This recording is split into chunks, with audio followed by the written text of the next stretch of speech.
Straight to the point. Okay, balik ta mahigala sa atong mga hisgutanan rong buntaga. Now, kinini ang si Marcos sa dili pa nato ipabati ning iyang interview. Kining iya mga higala tinuod ba gyud ning iya or naay mga factors nga may nagtukmod niya aning iyang sinultian? Apan di pa ni mga higala makumpiyansaan kay lahi ra ba ning isulti usay ni BBM, lahi po nang mahitabo. Straight to the point. Atol sa interview. Or baka nakita na niya, nalantawan na niya. Kay kung kanang nagpalibot sa presidente, mahigala mga ato i-presume ha nga mga maayo ni nga mga analyst sab sila. Maayo ni nga mga political analyst. With due respect ani nila. O hasta si BBM. Pero kinahanglan mo kag mga tao nga makatabang og analyze nimo. Kung imong analyson pag maayo, si Duterte mahigala bisan gani nga mga judges dito sa International Criminal Court day tan-aw sa score ni Duterte sa iyang pagdagan bisag wa siya makapangampanya kadako mag-score ano niya. So sa man kani tinuod kan ilang pasangil or murag lahi ning pasangila day. Kay mulutaw man nga mga tao sa Davao nakauyon ni kanhi presidente Rodrigo Duterte. Straight to the point. So kung ikaw mga higala maoy magtan-aw ana ug imong pasanginlan ning tao nga ni kuan ni siyang tawhana ana dautan dili mayong tao pagkita ka ang mga tao na may nasulti kanay may ebidensya mahigala nga medyo lisod nimo nang maghimo-himo lang yung kag imong unsa imong gibati din ha may kawa na gid mga kauyon Duterte tanawa ang iyang mga taga Davao kana kung maayong kang tao ug maayo kag di ka maayong tao ang unang maghibaw kung kunsa kang tawhana ka kanang imong mga silingan. Mo na unang mahibaw kung sa gyud ka nga pagkatao daykin. So ang iyang mga silingan dito sa Davao nga maoy ni sulti gyud niya no 662,630 votes ang nakuha ni kanhi presidente Rodrigo Duterte. Ang kontra mahigala 80,852 votes. Unsa gud ang pagka-iskura. O doon na pa yung terminohan na mahigalabi na laylain ang termino ni abot ako daw ko daw lampurnas, ginudnod sa inuduro, gilampaso,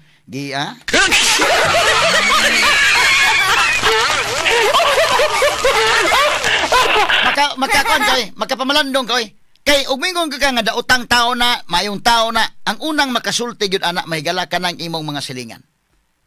Tao ka ba nga na ay silingan? Ha? Kadto bitong may isgutan tama lang gini. Kadto bitong vlogger bitong atake na ko, okay? Ang mga silingan na to, nagduda ko talisay ko to. Kanang talisay mahigala bida lampasos guwen oy. Nga kumuton naon taga diha tong yang parinting nga vlogger ha. Pilay kuha ni Gwen dito sa talisay 30,000 kapin. Ang iya ang kang Pambari 4 80,000 kapin. Unsa may tawag naman di ba lampaso?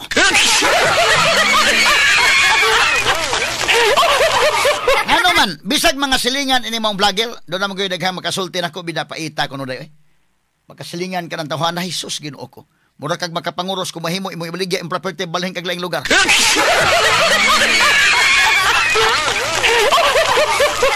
Doon na good tayo mo palit o giuta dito. Kaya nibaw ano, palit ko nun yung pag-iyon nga. Kisa may silingan dito, sikuan na di lang kumudayon din eh.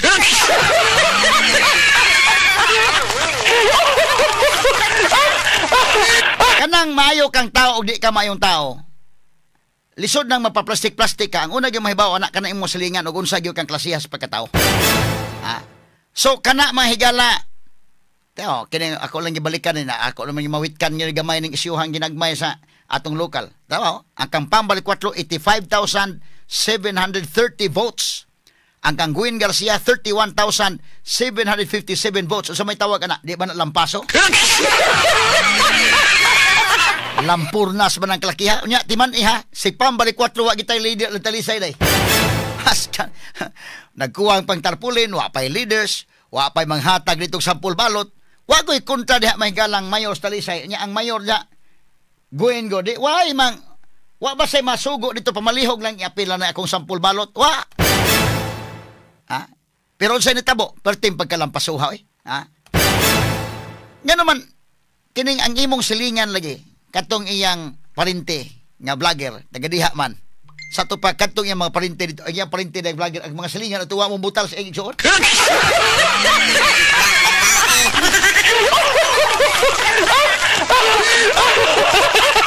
Wa mo butal ni Gwen, ang silingan sa iyang parente.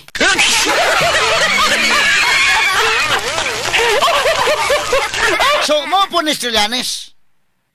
Tarawa, pilting pagka lampur na si Trillanes. Sinugralis po mahigala, pida. Wa na lang sa pagkontra-kontrang digong unta. Nidagan pa sinugralis dahil nga konsihal unta ni digong. Basig mo daog pa, pero kanang yung score og mudagan og moro po ng score, di kaya po nung kadaog si konsihal.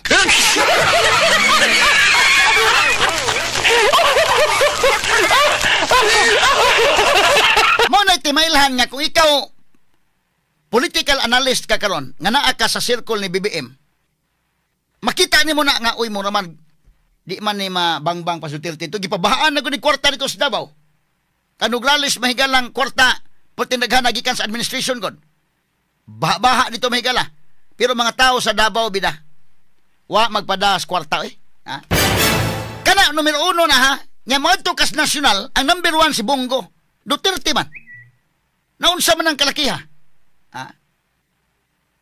nya kinis nugralis mga higala makuan masagod ni day murag makuan masagod ni nga makaingon sang tao ba nga sama bang Bongbong Marcos na kay tandem ni Sara atong isulting ay migot ito last na akong interview Sabado before the election ako man gipasay-say ay migot sa may tabuan ni ngano inyo man nakuha si Sara nga running mate unya naunsa naman ni kalakiha gisay-say ay mi tanan dito mo sa Nugralis ang mga taos Davao day makaingon kini Nugralis medyo dili mayo ni iyang gihimo nga nag-traidor man si ani kay gikuha man ni sa as cabinet secretary digong sa una cabinet secretary unya man ni kontra ka murag makaingon ang mga tao nga murag magkalain ba pod no so ang mga tao no mo na karon kaingon ko bida di na gibada ang kwarta-kwarta lang mo na karon nga kung maghisgot tag impeachment mga higala bay ni Sara kana mga senador karon nga way labo tong bag-ong napili ha ka experience pa ko sila mahigala gilampaso sila lakson pa mahigala bida pag human atong pinirmahan sa impeachment ni Sara unya gipadas digong dito sa dahig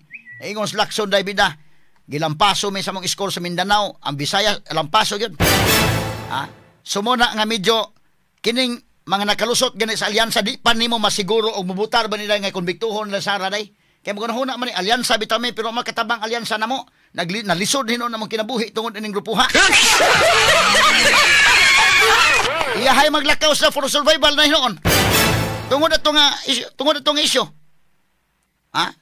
so kabantay mo ug imong analisaron sa nasyonal nanood mga higala ang ipang-endorse sa mga Duterte 5 kabok sa Duterte 5 kabok ang sa Marcos 2 kabok si Bam og si Kiko nga naa nakasodya nga ibutang talang LP sila o ibutang talang pink sila nga nabutang bat kabantay mo sa ilang strategy ni Bam og ni Kiko wa gyud sa attacking Duterte bantay mo so ug mauna mga higala ang bag-o nga set sa 12 ka mga senador niinilandaan 5 na daan ang kay Duterte ani siya man ang gikinahanglan aron nga maabsilto Sara maghunahuna na Bongbong ani nga medyo malanganin sa kutas number na ato lang inon nga di na lang taw ang importante mag-uli lang tas may kabubuton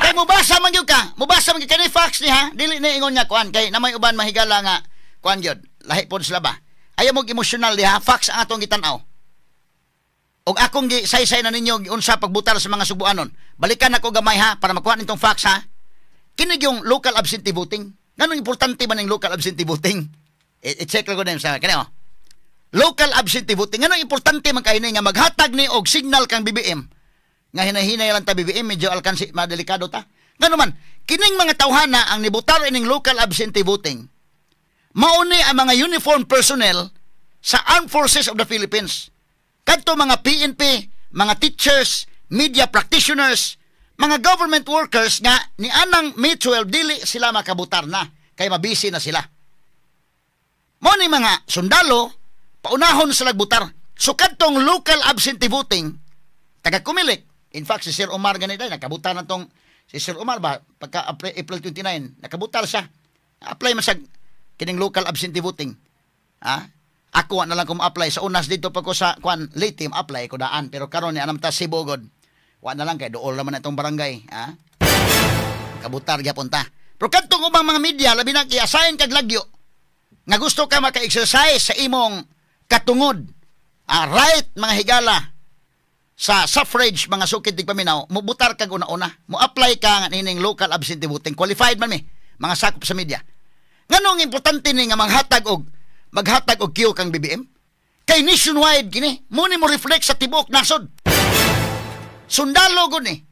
Mga sundalo, mga pulis, mga media practitioners hasta taga kumilik muuna og butar. Kanus amang voting ani?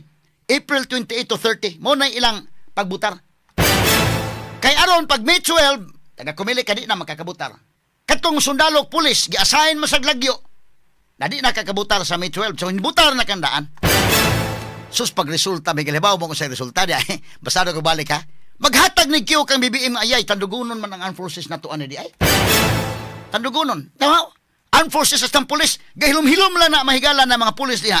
Gahilom-hilom na ng mga sundalo, pero Jesus Ginoo ko, Duterte man di kaayon sila. Straight to the point. Ewa, resulta, di ba ni mabakat? Science ta, ha?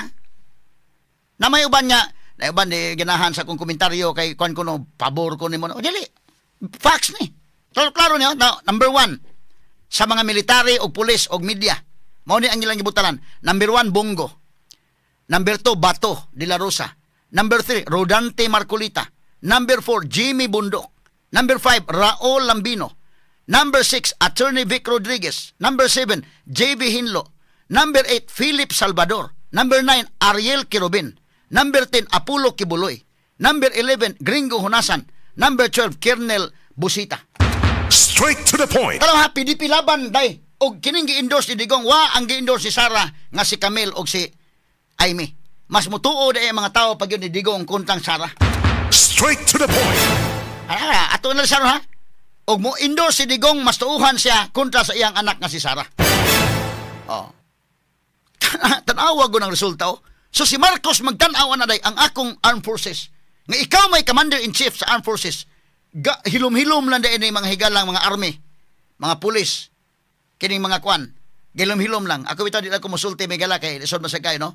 Daghang kong mga kaila-kaila sa diha nga kwan. Musulti ko sa day nga. Hilom-hilom lang ito ni pero Duterte mi, oy.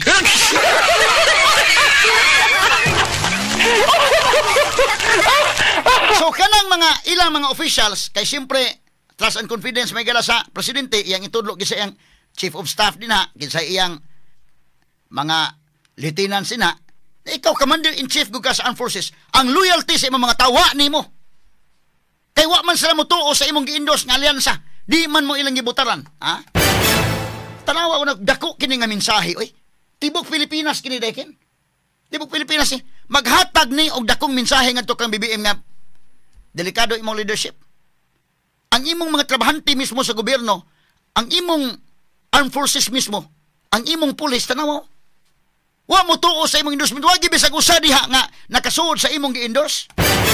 Ang nakasuod nyo ang gi-endorse sa former president, mao'y na di ka makahuna-huna ana kay og kuan mo nang tanaw na ko pag interview ng si Bongbong Marcos, willing kong makig-uli sa pamilyang Duterte. Willing kang makig-uli nga tinuoray or nakita nimo ng result mura magdelikado day ko ani, tandugunon man ang armed forces, tandugunon man ang PNP. Klaro na.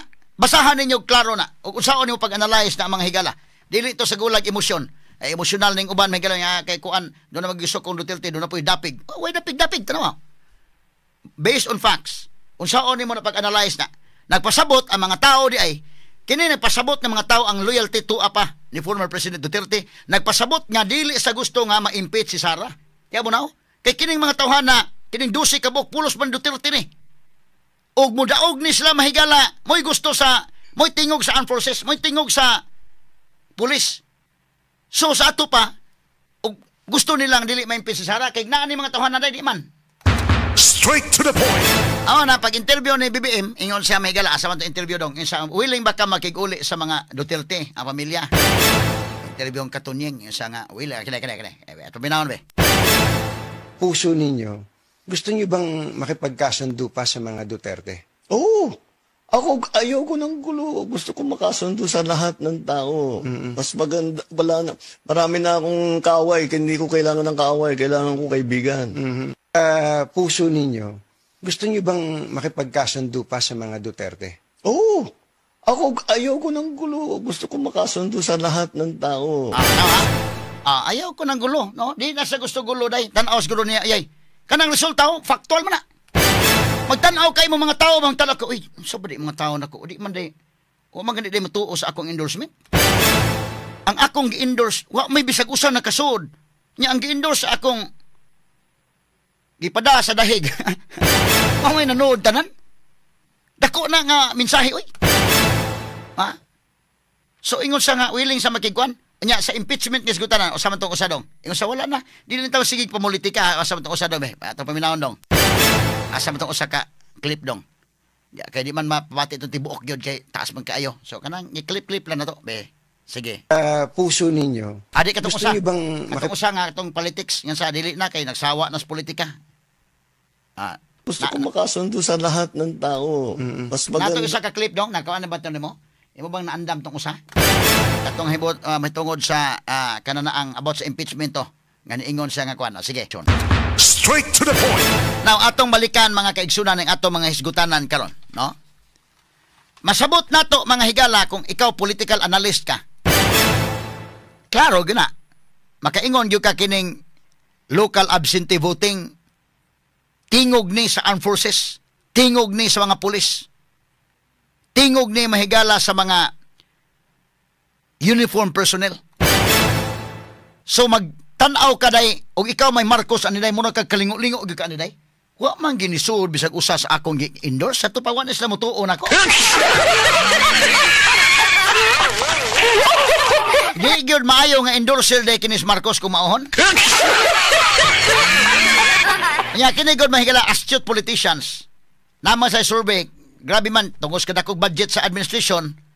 Gawas anang survey mahigala nga kini ni ang non-commission nga mga surveys. Doon na sa ilang kaugalingong survey dahil nga mo matuod yun nga kung mo na selection kabantay sila nga paghuman sa pagpirma sa impeachment ni Sara og ingon man mahigala pagpada ni Presidente Duterte dahig sa ilang mga surveys gikulata sa Mindanao way bisag usang musuod na sa Mindanao. So nalahi ni karong eleksyon na. Karong eleksyon na is a proxy election, proxy war between Duterte ug Marcos. Muna nakabantay sila mahigala. Ha? Kabantay sila nga delikado ta ini mopabilin ta ini sa alyansa. Mga muti ta ani, munang niambak si Marcos si Aimee. Niambak si Aimee og si Camille. Nakita naman na daan. Nakita naman na daan mahigala astute politicians kuno sila. Dili guni mahigala mga neophytes. Kasabot sa tan-aw na survey ayay. Delikado tani. Nalahi ba sa una ba? Kabantay mo sa una nga mo pick up man tag senador kinisikuan maayo ni. Kinisikuan ana maayo ni. So prior ana matud pang lakson before nila na pirmahan kadtong ipa-impeach gud si Sara o before mapada si Digong dito sa dahig. Ang survey day patas-patas day mas daghan gud siyam gud kabuk amusod sa grupo sa alyansa kay si Bato gud si Bongo musod magyud sila pod. So majority sa ila pagpada mga higala pag impeach ni Sara o ingon man mga higala pag kinini ang pada ni Digong dito sa dahig sus gikulata sa survey mo nang dali mahigalag ambak si Aimee og si Camille dili to ambak tong ilang what the basis day oy kay bao sa basis kay ang survey nila sa ilang kaugalingong survey kulata mas na delikado pildi ta ini ni ambak si Camille og si Kwan Aimee ato nakasod nakakapyot ko sa Aimee taw. Kay kadtong eleksyon na usa ka proxy election kadto. Mo nang kabantay mo? Pag-ingon BBM ang chanting BBM ang usapod Duterte ngano man it was a proxy political war. Straight to the point. Mo nang kabantay mo ang pagbutar mahigala imagine ko ka hasta kung Cebu kining kong armed forces kining LAV kining LAV local absentee voting ayo kung ina mga bugo na sila pulos sa mga kining naglangkob ini mga sundalo mga pulis media mga professional ba yun aday Tama, di man ka kayo magbuguasan ninyo, inyong mag-apil ang lagi di si Kuan lagi diha. Nganong naamanas Philip Salvador lagi be. Because ang mga tao wala mo butar sa tanaw kinsay angayan o dili, ilang tanaw mahigala proxy war ni. Kung Duterte ka, Duterte ta. Og Marcos ka, Marcos. Mo na nahitabo. Proxy war. Tanawa ko ng Cebu ha. Balik ko na ko Cebu para ma-analyze itong maayo ha. Balag mo ingong mo balik niya yung analysis. Nga naman for emphasis. For emphasis ning ako. Tanawa sa Cebu lang gudaan. Ang Cebu, mga higala, intelligent voters kining mga Subuanon. Intelligent voters. Nga nung ilamang gibutaran si Philip Salvador. Straight to the point. Ikapila mas Philip Salvador daday. O tao, ikapitos Philip Salvador. Ay ako ina mga bugo ni mga Subuanon. Ha? Nga nung sa may mabutang ni Philip Salvador diha nga nung naama na. Pero gibutang sa mga taga-Sugbo. Mauna ang voting nga nahitabo sa Sugbo. Ha? Because wa sila magtan-aw mahigalag kinsa ning kuan na Duterte versus Marcos to nga maong eleksyon. Straight to the point. Proxy war to mga higala nga eleksyon. Mao ni nahitabo nya timan-in ninyo nga si Vicente Soto taga-Sugbo kana. Ha? Day, si Vicente Soto ba day tanawa ko na ang hospital sa iya man lulo nga name after his great grandfather. Kanang Vicente Soto Memorial Medical Center. Si Vicente Soto, taga Cebu, pero tagak. Straight to the point. Si Lacson, adopted son of Cebu, pero tagak. Ha? Straight to the point. Kita ni mo. Huwag mo analisaron nagmayo. Ay, kung ina ka na Lacson, may ka na mo na dag analysis. Tanaw Lacson, lingo-lingo eh. Sus, ginoo, kumaon na siya. So, nagpasabot na ang tao, ang katauhan ni Tingog na. Muna ang local absentee voting, balik sa local absentee voting dong, pulos Duterte ang naka-suo diha. Ang top 12, nagpasabot dili sa gustong impeachment. Dili sa gusto mahigala nga i-convict si Sara. Munang, duda ko ining Bongbong, ingon BBM nga, na mag-uli na ta sa mga Duterte. Or maingon si BBM nga, di nalanta ng kuan, impeachment kay, di na sublan ng pamulitika.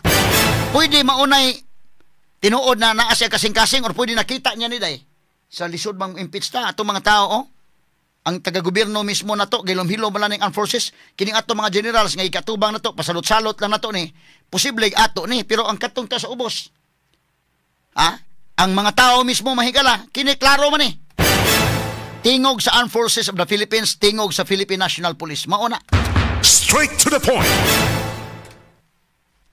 unya kini ni ang matudugang pamahayag ni BBM ato ipadayon ko nung kanidong sa ato lang ipadayon ng kwan kaning tibok interview ng kwan lang katulang clip sige okay names Gusto bang makipagkasundo pa sa mga Duterte? Oo. Ako, ayaw ko ng gulo. Gusto ko makasundo sa lahat ng tao.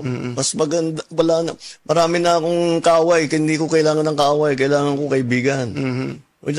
Kagaya na sabi ko sa'yo, pagka hindi ko magko-confess ako dito. Pwede naman po, para akong pari po nito ngayon po.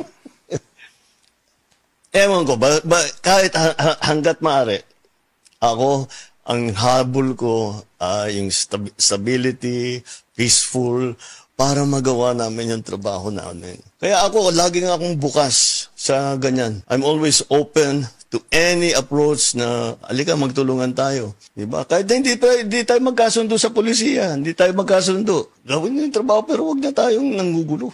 Wag na natin no. Okay. Nagsawa. Kene. A question about sa impeachment. Pilipino sa politika. Sige. Ang Pilipino sa politika. Sawan-sawa na sa politika. Ang mensahe sa amin lahat, hindi lamang sa akin, kung hindi sa aming lahat, tama na yung pamumulitika ninyo. At kami naman ang asikasuhin ninyo. Tama rin naman eh. Yan naman talaga ang dapat na. Okay. Sige. So, kini mahigala, ang iyang pasabot ni BBM, sa dingin pangutan na labot ining impeachment, isa nga tama na ang pamulitika ninyo, kami naman ang aasikasuhin ninyo. Sa mga tao na pod. But pasabot mahigala nga, kanibang, ayaw na ng politika, focus sa damo, mura magawain pa kuhan ko, wa makafocus sa serbisyo sa mga tao, kay murag nalingaw ta mahigala, nalingaw tahala impeachment na murag kagubot sila dito, nalingaw na mo taon tagtanaw. Mao na nga kung ang panawagan sa uban nga para maka-focus sila, focus lang sila. Kay otherwise, medyo magpadayon ang impeachment, mabiyaan ang trabaho sa gobyerno, wa pay mga big ticket projects si BBM katunga na karon. Padung na mahigala sa iyang pagsawop unsa may ligasiya nga iyang mabilin. Straight to the point. Sige lang kagubot. So ang mga tao gusto nga trabaho na po kuno mo, trabaho kuno mo. Kaning nahitabo sa midterm election usa ka na ka signal unsay gusto gyud sa mga tao. Straight to the point. Voice na sa katawhan, tingog na sa katawhan unsa ilang gusto mahitabo. Now kung i-insist gyud nga mag-impeach, ipadayon gyud ng impeachment kana kun na mo'y number, kay otherwise mausik ang oras. Straight to the point. Mausik ang oras. Kay kining mga senatoriables kung atong tan-awon kinsa may mo konbikto ug say dili, atong hashasan ha. Tan-awon na to pagmaayo.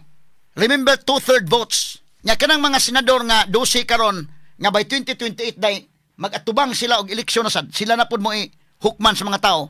Careful sila oy. Careful sila. Tanawa kana mismo si Risa Ontiveros ibutang tana kung ato may galang hagpaton kana si Risa for conviction na kang Sara. Pero unsa may mahitabo niya sa 2028 day? Dili kana political suicide ang himuon. Straight to the point. Tanawon na kay ang siling ra ba ining mga nakadaog asamantong kwan. Kay Kabunggor 27 million. Ang kining uban mahigala dili ra ba dagko og mga score. So tanawon na napita. Okay, kung magbahin ta og mga senador kinsa may mo konbikto og say dili. Timan-an na to nga siyam lay gikinahanglan ni Sara Duterte aron maabsuelto siya.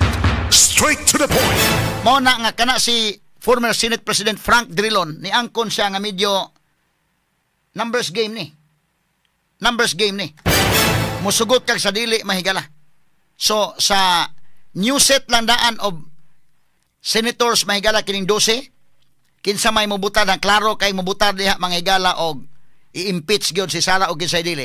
Ang dili da mahigala mo butar not for conviction si Bato kana si Bungo not for conviction na og si Marcolita tulo. Kinsa may for conviction din na nga klaro gyud. Butantas Erwin Tulfo, klaro na. Kinis Cayetano gani mahigala. Medyo di ka pagkasiguro aning Cayetano gyud gani kay si Alan Peter lahi pa to baruganan. Kinis Lacson ug si Soto gani. Nani mga hinanakit sad, moingon ta okay for conviction ka na sila murag naa ba ni kaugalingong utok pud si Ping hasta ni si Vicente Soto. Straight to the point. Now atong balikan mahigala ra gud kini ang for emphasis balikan ra gud tong local absentee voting dong ang resulta dong dalawa sa ato pa kaning mga sakop sa sundalo og mga pulis sila may daghan mga uniform personnel. Nagpasabot ni ang ilang commander-in-chief nga si BBM, mo'y commander-in-chief sa armed forces. Kanya doon na sila mahigala ilang chief of staff. Kini mga generals, ngibutang din mga loyalista ng BBM. Ang problema na ron, tandugunon maniday. Kaya ang mga sakop sa armed forces of the Philippines, mga sakop sa Philippine National Police, nipadayag sa ilang gibati, wa lang ni mahigala ni command ani mo tuo lang ni sila pero sa dihang ilang gipakita ang ilang voice ang ilang tingog pag eleksyon kana bitang ikaw ra bitaw usa na bitaw ka sa voting precinct naka sa polling precinct nga ikaw ra usa kay dito nimo imong ibuhos ang imong gibati sus Duterte ayo Straight to the point. Ang 12 gyud kabuok pulos mahigala gi-endorse ni Presidente Duterte. Nagpasabot ni nga kanang inyo mga tao sa armed forces tandugunon kana. Kanang mga tao sa PNP tandugunon na. Nagsalot-salot na ninyo mga generals hasta ni kang Marcos nga siya mo oy commander-in-chief pero nagunahuna na nga ikaw Marcos traitor ka gid Nisaludo na sila pero ang ilang loyalty sakto man sad. Dili ang loyalty ngadto sa commander-in-chief, ang loyalty ngadto gyud mga higala. Ngadto gyud sa nasod. Ang ang pagbantay sa demokrasya sa nasod, pagbantay og unsay atong direksyon ni natong nasod mahigala, dili mahigala sa naglingkod, labi na kung ang naglingkod mahigala questionable ang prinsipyo. Ang imong loyalty ngadto gyud sa imong yutang na tawhan, mga kaigsunan.